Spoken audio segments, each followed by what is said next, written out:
কি মনে করেন এখন যদিও গত 2 মাস ধরেই বিএনপির শীর্ষস্থানীয় নেতা ফখরুল ভাই থেকে শুরু করে সবাই বলছেন, আপনাদের ওয়েলকাম জানাচ্ছেন, নির্বাচনের অংশগ্রহণের ব্যাপারে একটা শর্ত, বিচার প্রক্রিয়া ইত্যাদিতে কথা বলছেন।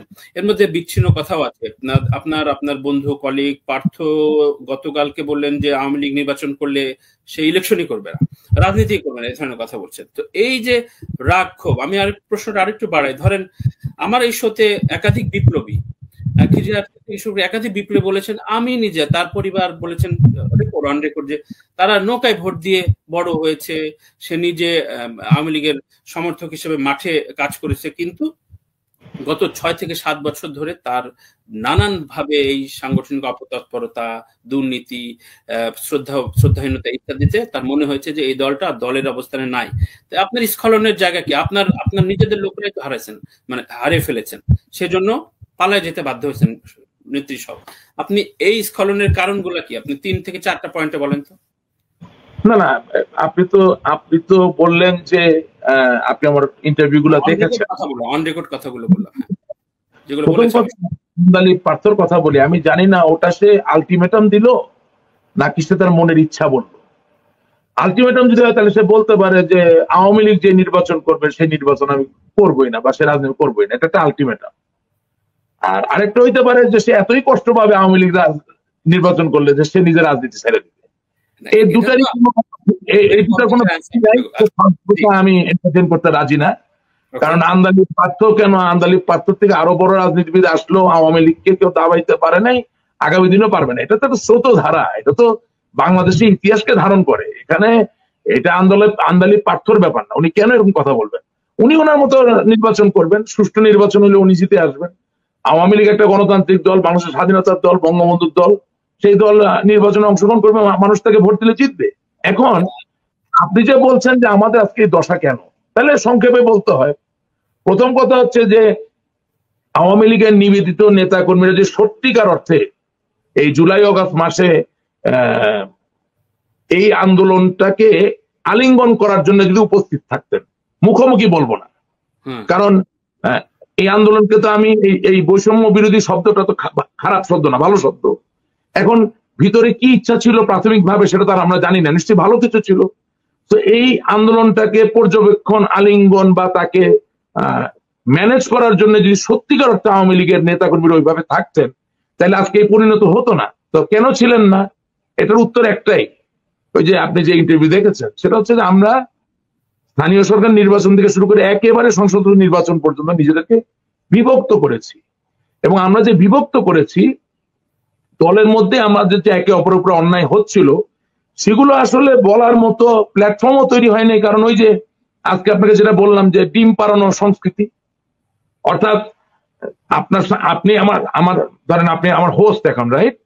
এখন এই ক্যামেরা চলাকালীন সময় যদি আমি একজনকে খুব খারাপ ভাবে ধরেন দমন করি, হ্যাঁ, শারীরিক ভাবে প্রহার করলাম বা অকথ্য ভাষায় গালিগালাজ করলাম, তাহলে কোনোদিন আপনার সাথে ভবিষ্যতে যে আমার সামনাসামনি দেখা হয়, আপনি কি খুব বেশিক্ষণ আমার সাথে থাকবেন? আপনি ভাববেন যে এই লোকটা তো বিপজ্জনক লোক, হ্যাঁ, যে কোনো কিছু করতে পারে। এখন এইসব কারণে যেটা হয়েছে যে আসলে যে সিগন্যাল গুলো দলের পক্ষ থেকে, এগুলো সঠিক জায়গায় সঠিক সময় পৌঁছেছে বলে বিশ্বাস করি না, মনে করি না। আমি মনে করি ওনার কাছে গিয়ে সব আটকে গেছে। আমি মনে করি উনি এবং ওনার সাথে আরো কয়েকজন ছিলেন নিচের দিকে, তারা সত্যিকার যে সিগন্যাল সেটা পৌঁছাতে দেন নাই। শুনেন, আমি আজকে আপনার একটা কথা বলি, এতগুলো গোয়েন্দা সংস্থা কাজ করে, তাদের কি ব্যর্থতা নাই? আমি খুব সৌভাগ্যবান আমার বাবার কারণে, পারিবারিক ভাবে আমি একেবারে শৈশবকালে বঙ্গবন্ধু কন্যা জননেত্রী শেখ হাসিনাকে বর্ধিত সভা করতে দেখেছি। ঢাকা থেকে রংপুর গেছেন, বিমান ছিল না ভাই, হ্যাঁ, এবং এখন যে বঙ্গবন্ধু ব্রিজ, যমুনা নদী, সেটাও ছিল না। ঢাকা থেকে গেছেন 15-16 ঘন্টা লাগছে ঢাকা থেকে রংপুরে পৌঁছাইতে। রংপুর টাউন হলে সকালবেলা উনি বর্ধিত সভা শুরু করছেন, রাত্রে 10টা-11টা পর্যন্ত প্রত্যেকটা নেতাকর্মীর কথা শুনছেন। দুপুরে খাওয়ার সময় শশা খাইছেন, বুঝলেন? এই এক বর্ধিত সভা আমি দেখছি। আরেক বর্ধিত সভা দেখছি অনেকগুলো, এগুলো নাম বলবো না কারো। ওনারা ঢাকা থেকে প্লেনে আসছেন, সার্কিট হাউসে বসছেন, খালি গা হইছেন, বেনসন সিগারেট শুকাচ্ছেন, ওনার থেকে বয়সে ডাবল, তার মুখে সিগারেটের ধোঁয়া মারছেন পা তুলে দিয়ে, হ্যাঁ, বর্ধিত সভা হলো, চারিদিক দিয়ে পুলিশ, হেলমেট পরা পুলিশ, হাতে স্বয়ংক্রিয় অস্ত্র, আমার আওয়ামী লীগের নেতা কর্মীদের দিকে তাক করা, আসলেন, কথা বললেন, ধন্যবাদ, আসসালামু আলাইকুম, জয় বাংলা, জয় বঙ্গবন্ধু বইলা চলে গেলেন। এই বর্ধিত সভাও আমি দেখছি, এবং এই একইভাবে এই সম্মেলন আমি দেখছি। আমি এক সম্মেলন দেখছি, আপনার কাছে আমি বলি, রংপুর জেলা ছাত্রলীগের সম্মেলন আমি নিজের চোখে দেখছি। জাতীয় নেতা গেছেন, আমার বাবা গেছেন, কি অবস্থা, কলাপসিবল গেটে তালা লাগাই দিচ্ছে, কর্মীরা টেবিলের উপরে উঠে হামলা করতে যাচ্ছে, বাট সিনিয়র নেতারা ওখান থেকে পালায় নাই। অনুষ্ঠান, যে অধিবেশন শেষ করছেন, যেভাবে যে কাজ হওয়ার সেটা হয়েছে, যে ঠিক আছে বাপ, আমি তো তোর, তুই আমার মারতে চাস, ওই কমান্ডটা তাদের ছিল, মাইরা ফেল, কিন্তু আমি ভাই এখান থেকে যাবো না। আর আমি এই সম্মেলনে দেখছি, আমার কাছে ভিডিও আছে, আপনার কাছেও আছে, খুঁজলে পাবেন, বলতেছে শেখ হাসিনা ওখান থেকে সব দেখতেছে, র্যাব দিয়ে উঠাই নিয়ে যাবো, র্যাব দিয়ে ছো দিয়ে নিয়ে যাবো। আপনি আওয়ামী লীগের নেতা কর্মীকে সম্মেলনে গিয়ে বলতেছেন র্যাব দিয়ে ছো দিয়ে নিয়ে যাবেন, মানে সেটা রেজাল্ট আপনি পাইছেন? ওই নেতা কর্মী তো রাস্তায় নামে নাই, ঠিক আছে আপনি র্যাব দিয়ে করেন। জনগণের অভ্যুত্থান, জনগণের আন্দোলন, জনগণের সংগ্রাম মোকাবেলা করতে হবে বা তা প্রশমিত করতে হবে জনগণকে দিয়ে। আপনি নিজের জনগণকে যদি র্যাব, পুলিশ, সেনাবাহিনীর ভয় দেখান, তাহলে ভবিষ্যৎ কি? এখন তো আর আমাদের সেনাবাহিনী নাই, এখন আমাদের পুলিশ নাই, এখন আমাদের র্যাব নাই, এখন আল্লাহর ওয়াস্তে আমাদের সময় আসছে আমাদের জনগণকে হাতে পায়ে জনগণ আছে, সব নাই বুঝলাম, জনগণ আছে, জনগণ আছে। আপনি এটুকু জানবেন, আওয়ামী লীগের যে ভোটার ব্যাংক, সবাইকে পালা যেতে হলো কেন? জনগণ তাকে সংঘবদ্ধ করতে হবে। মুক্তিযুদ্ধের সপক্ষের শক্তি শূন্য হবে না। শুনেন, আওয়ামী লীগের ভোটার আপনাদের দলে আসছে কোন জীবনে 53 বছরে অকপট আসেনি, কিন্তু বাংলাদেশের মুক্তিযুদ্ধের সপক্ষের শক্তি এবং আওয়ামী লীগের ভোটার ব্যাংক, এই দুটোর সমন্বয়ে, এই দুটোর ঐক্যর মধ্য দিয়ে হয়তো আমরা ফিরে আসতে পারবো। কিন্তু সেটার জন্য আমাদেরকে, আমাদের জনগণ, বারবার বলছি, নেতাকর্মী আমার জনগণের অংশ, তার কাছে যেতে হবে। সব করা সম্ভব, সব করা সম্ভব, আমি আপনাকে বলছি।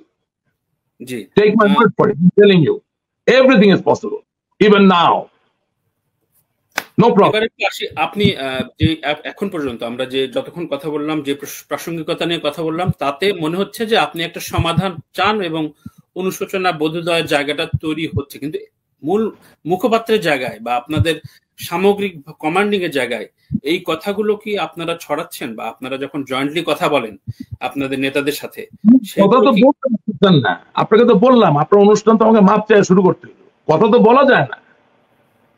আপনি যখন সত্যি করতেছেন, হ্যাঁ, কারণ কাদের আঘাত লাগতেছে? যারা আসলে ওই সিন্ডিকেটের ভিতরে ছিল, যারা ওই দুর্নীতি, নমিনেশন, বাণিজ্যের ভিতরে ছিল, তাদেরও তো লোক কম নাই, তাদের লাখ লাখ কোটি কোটি লোক নাই, কিন্তু তাদের কিছু শত লোক তো আছে যারা তাদের বেনিফিট পাইছে, তারাই গালিগালাজ করতেছে, তারাই ভুল পথে প্রচারিত করছে। শুনেন, আমাকে অনেক সাবেক মন্ত্রী ফোন করছেন, তারা আমাকে আদর করে, ভালোবাসে, আচ্ছা, কারণ I have a strong voice, এটা কারো বলে দেওয়া লাগে না। হ্যাঁ, তারা আমাকে বলছে যে রাশেক কি বললা এগুলো, আমি বলছি আপনি কি নিজে শুনছেন? বলে না, শুনি নাই। বলে তাই একটু শুনেন।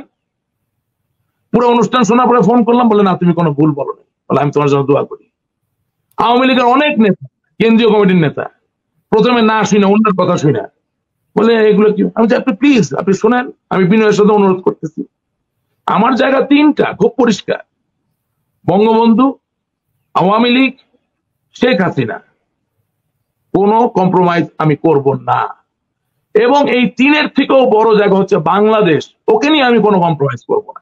আমার কোনো বক্তব্য কিন্তু খুঁজে পাবেন না।